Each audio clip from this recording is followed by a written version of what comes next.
درکنار، بلکہ جو علم حاصل کیا کرتے تھے ان کے ساتھ بڑے سخت عذاب اور بڑے سخت ان کے ساتھ معاملات طے کیے جاتے تھے۔ چند افراد جو بڑے مضبوط ہوتے تھے، بڑی اونچی یونٹی سے تعلق رکھتے تھے، ان لوگوں کے لیے اجازت تھی کہ وہ علم پڑھیں گے، اور ان کے علاوہ اگر کوئی علم حاصل کرتا تو کسی کی آنکھ میں لوہا پگھلا کر ڈال دیا جاتا تھا، کسی کے کان میں شیشہ پگھلا کر ڈالا جاتا تھا۔ یہاں تک کہ اگر وید پران کی کتابیں اگر کوئی پڑھ لیتا، آسمانی کتابوں کو کوئی چھو لیتا تو ان کے ہاتھ کاٹ دیے جاتے تھے، ان کی زبانوں کو کاٹ دیا جاتا تھا۔ یہ ایک عام مسئلہ اس زمانے کا تھا۔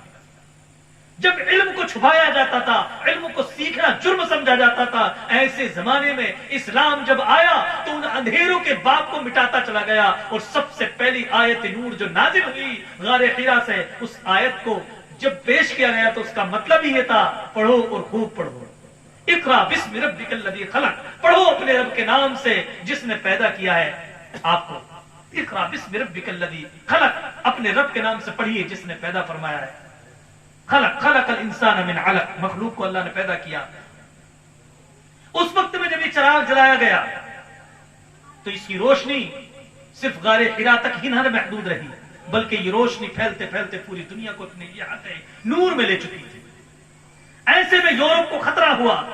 بہت سی طاقتوں کو خطرہ ہوا کہ اگر ہم نے علم کو چھپایا، اب اگر ہم نے علم کی بات نہ کی، اب اگر ہم نے لوگوں کو پڑھنے کی طرف راغب نہ کیا تو اسلام یقیناً ہمارے گھروں میں گھس جائے گا، ہمارے اور گھروں میں ہی نہیں بلکہ دل اور ہمارے دماغوں میں گھس جائے گا، اور ہم بھی کلمہ طیبہ پڑھ کر ضرور اسلام کے صف میں کھڑے ہوئے نظر آئے گا۔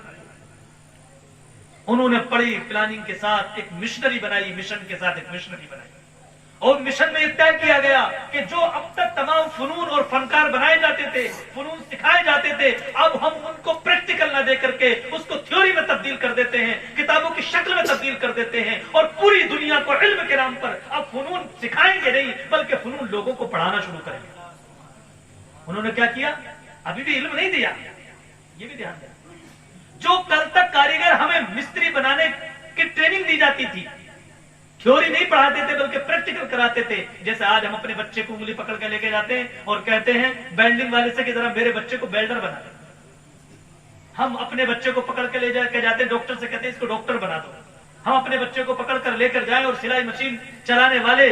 کپڑے سلنے والے مستری سے کہتے ہیں کہ ہمارے بچے کو ذرا اچھے کپڑے سلنے والا ماسٹر بنا دیں۔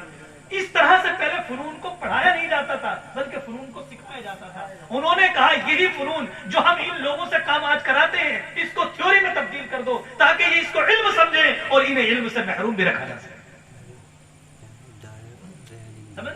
کیونکہ علم حقیقت تو قرآن ہے، علم حقیقت تو نور ایمان ہے۔ اگر کوئی پوری دنیا کا انجینئر بن جائے، ووڈ انجینئر بن جائے، سول انجینئر بن جائے، ڈاکٹر بن جائے، پروفیسر بن جائے، اور اگر اس کے دل میں نور ایمان نہیں آیا تو پھر بھی وہ جہالت کی دنیا ہی میں ہے۔ چونکہ میرے نبی نے جب قرآن نازل ہوا تو ایک ایک دو ہزار اشعار کے مالک شاعروں کو کبھی ان کو علم والا نہیں کہا، ان کو علم والا قرآن نے نہیں کہا، کیونکہ وہ تو علم رکھتے تھے۔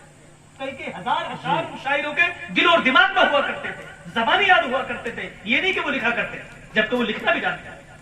اور وہ اتنا علم رکھتے تھے اپنے فن کا، اتنا علم رکھتے تھے کہ وہ تمام عرب کے علاوہ تمام دنیا کو گونگا کہا کرتے تھے۔ اسی لیے تو عجمی کہا جاتا ہے، عرب کے علاوہ سارے لوگوں کو لوگ عجمی کہتے ہیں، وہ عجمی کہتے تھے، اور اپنے آپ کو وہ عربی کہتے تھے، بولنے والا، خوب بولنے والا سمجھتے تھے۔ لیکن پھر بھی رسول پاک علیہ السلام نے کیا کہا؟ ان کے سردار کو کہا کہ یہ جاہل ہی نہیں ہے، یہ ابو جہل ہے۔ کیا کہا؟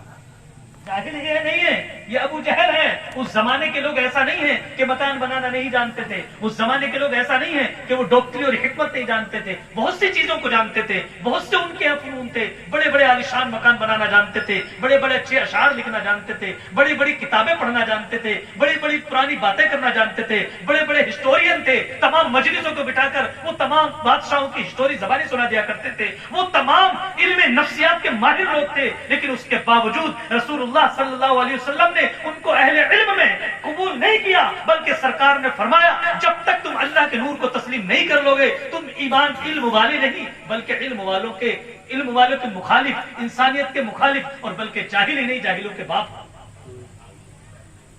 قرآن و حدیث کا مفہوم یہی ہے کہ جب تک اللہ کو نہ پہچان لے جس نے ہمیں پیدا کیا ہے، جب تک ہم اس خالق کو نہ پہچان لے جس نے ہمیں پیدا کیا ہے، جب تک اس مالک کو نہ جان لے جس نے ہمیں پیدا کیا ہے، جب تک ہم اس رزق دینے والے رازق کو نہ پہچان لے جس نے ہمیں رزق دیا ہے، جب تک ہم اس رحیم کو نہ پہچان لے جس نے ہم پر رحم کیا ہے، جب تک ہم اس ستار کو نہ پہچان لے جس نے ہمارے گناہوں کو چھپایا ہے، جب تک ہم اس مالک کو نہ پہچان لے جو ہماری بخشش فرمانے والا غفور ہے، تب تک ہم چاہیں دنیا کے تمام فنون سیکھ لیں، ڈاکٹر بن جائیں، انجینئر بن جائیں، پروفیسر بن جائیں، بڑی بڑی یونیورسٹیاں قائم کر لیں، وہ جاہل نہیں، وہ عالم نہیں ہو سکتا، وہ عالم اور علم کا نور جاننے والا نہیں ہو سکتا، وہ صرف اور صرف جاہل کی صف میں ایک بڑا جاہل بن کر کھڑا ہو۔ نعرہ تکبیر!